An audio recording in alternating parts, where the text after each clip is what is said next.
Mind's Eye Audio presents The Real Truth About UFOs. When it comes to UFOs, I've discovered that three things are almost always true. Everybody loves a good spaceman movie. Hardly anybody really believes that UFOs are real, and people that do believe in flying saucers are often pretty weird.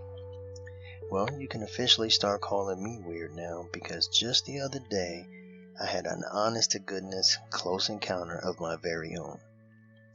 The story I'm about to tell you might sound unbelievable, but this is an absolutely true story. Partially.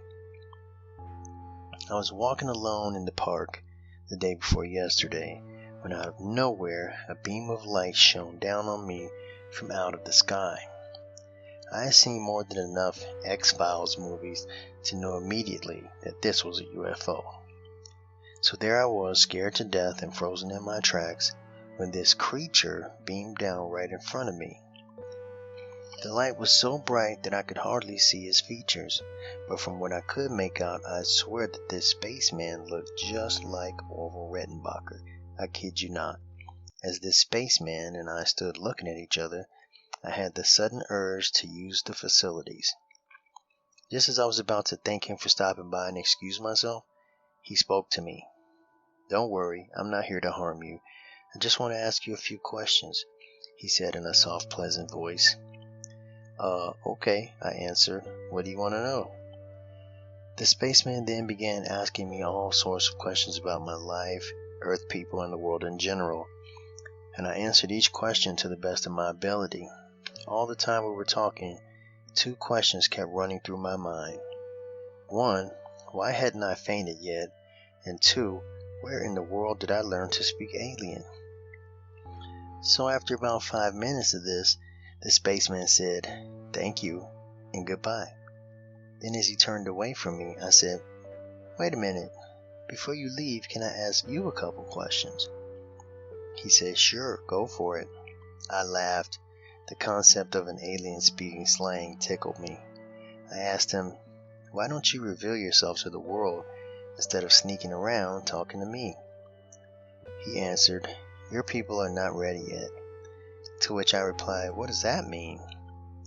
He explained that there is a council of peaceful planets in the universe, and although they would like for the Earth to join them, they believe that humans are an angry people who try to conquer or destroy whatever they fear or do not agree with.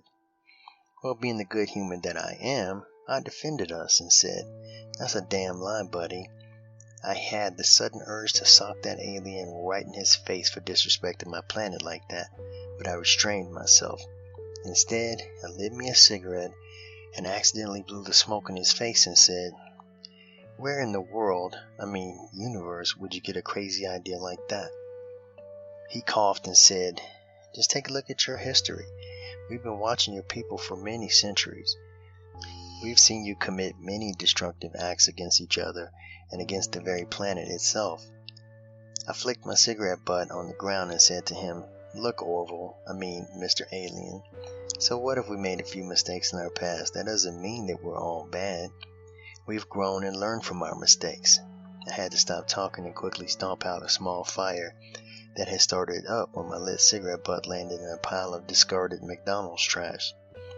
He coughed again.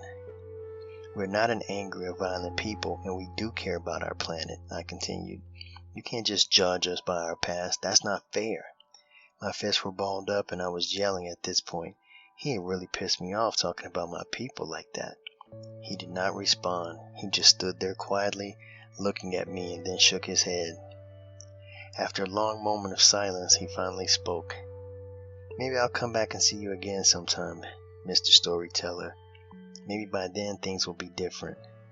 I lowered my head in embarrassment as I thought about how poorly I had behaved. I also reflected on the things that I see in the news every day.